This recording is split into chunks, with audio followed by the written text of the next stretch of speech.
इस दुनिया में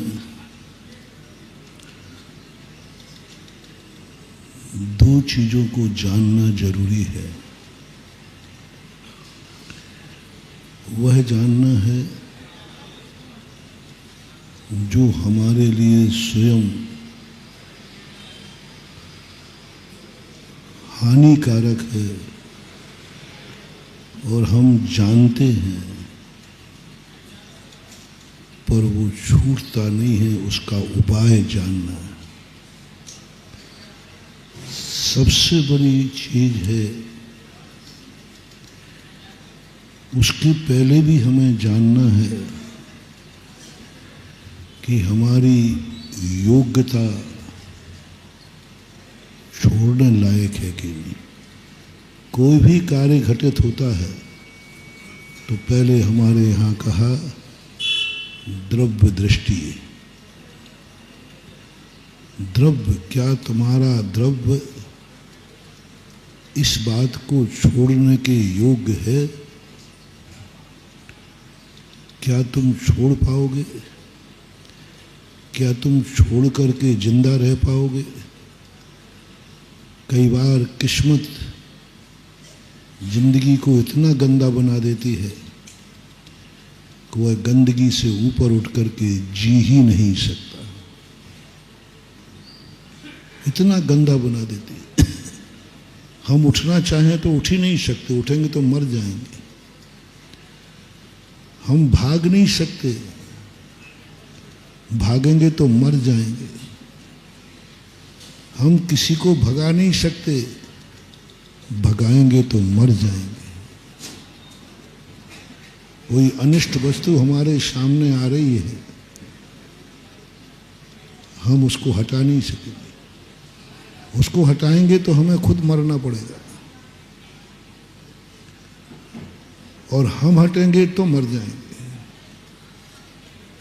हमें उस अनिष्ट का सामना करना ही पड़ता है। जिसे हमारे यहाँ सबसे बड़ी प्रकृतियों में पाप प्रकृति है स्थावर नाम करना। सब प्रकृतियां जितनी भी है, सब में निकृष्ट प्रकृति है स्थावर नाम करना। असाता नहीं, नीच गोत्र नहीं, दुर्गति नहीं।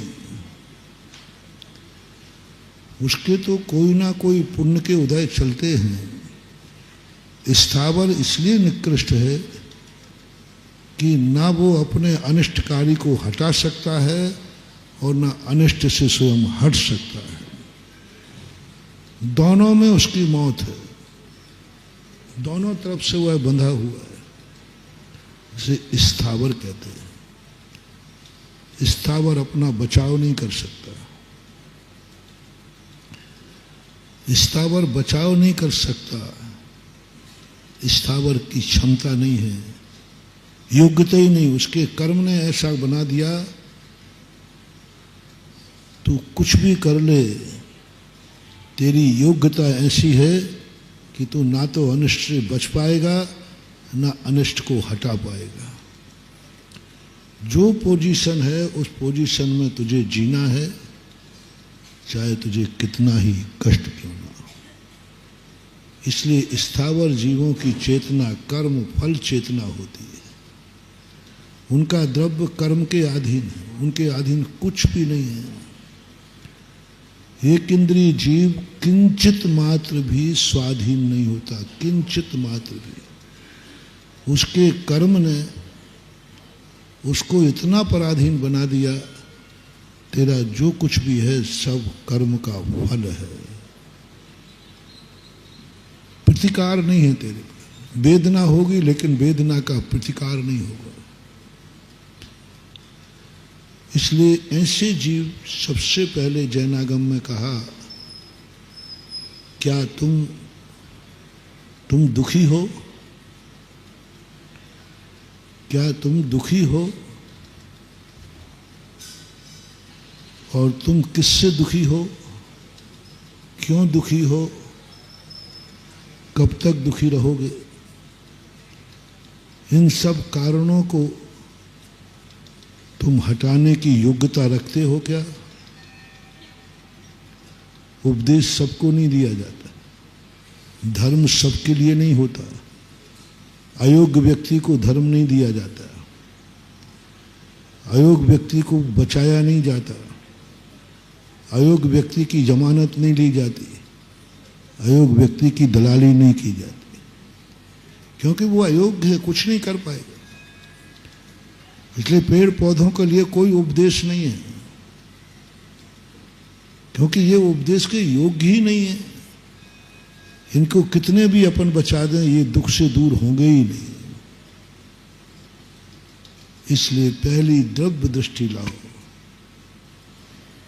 दूसरा, तुम त्रस बन गए हो, क्या तुम्हारे पास, तुम दुख से हट सकते हो? तुम दुख को हटा सकते हो, लेकिन तुम्हें सुख दुख की साधनों की पहचानने की क्षमता नहीं है। पहला वाला तो हट ही नहीं सकता, जैसा आग लगी है तो पेड़ खड़ा रहेगा, भागेगा नहीं, स्थावर।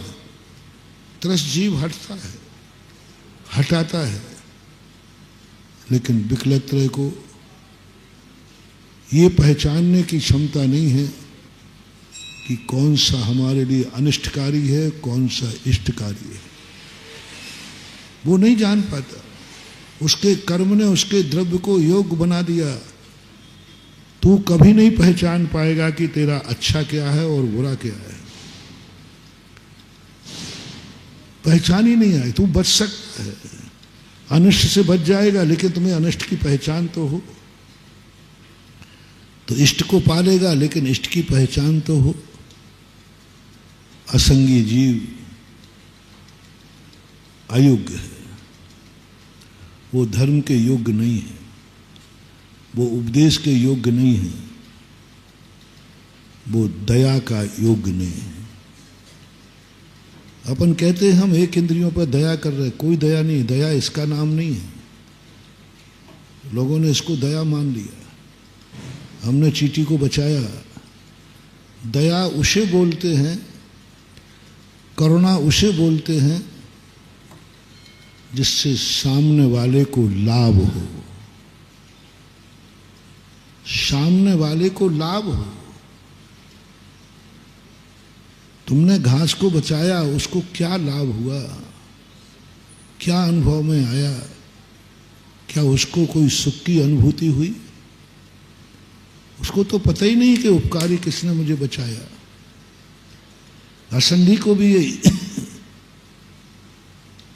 ये दया भाव। दया के दो भेद हैं। एक उन जीवों के माध्यम से हम एक इंद्री को नहीं बचाते हैं, मैं अपने वृत्तों को बचाता हूँ। मैं विकलत्रय को नहीं बचा रहा हूँ, विकलत्रय से अपने वृत्तों को बचा रहा हूँ। त्रस और हिंसा, स्थावर की हिंसा मैंने छोड़ दी, मात्र अपने वृत्तों के लिए। हमें उनसे कोई मतलब नहीं है, ना मैं उनको सुख दे सकता हूँ ना कुछ कर सकता हूँ, लेकिन हमें अपने वृत्तों की चिंता है। इसको उपचार से दया कहते हैं। उपचार से दया कहते हैं। वो बच गया है, वस्तुतः वो बचाया नहीं है तुमने, अपने धर्म को बचाया है, अपने अहिंसा धर्म को बचाया है, अपने मुनि पद को बचाया है, अपने सम्यक दर्शन को बचाया है। जय जिनेंद्र। अगर आपको मेरी वीडियो अच्छी लगती है तो प्लीज़ मेरे चैनल को सब्सक्राइब करिए, लाइक करिए, शेयर करिए। इसी तरह से अपना प्यार मुझे देते रहिए।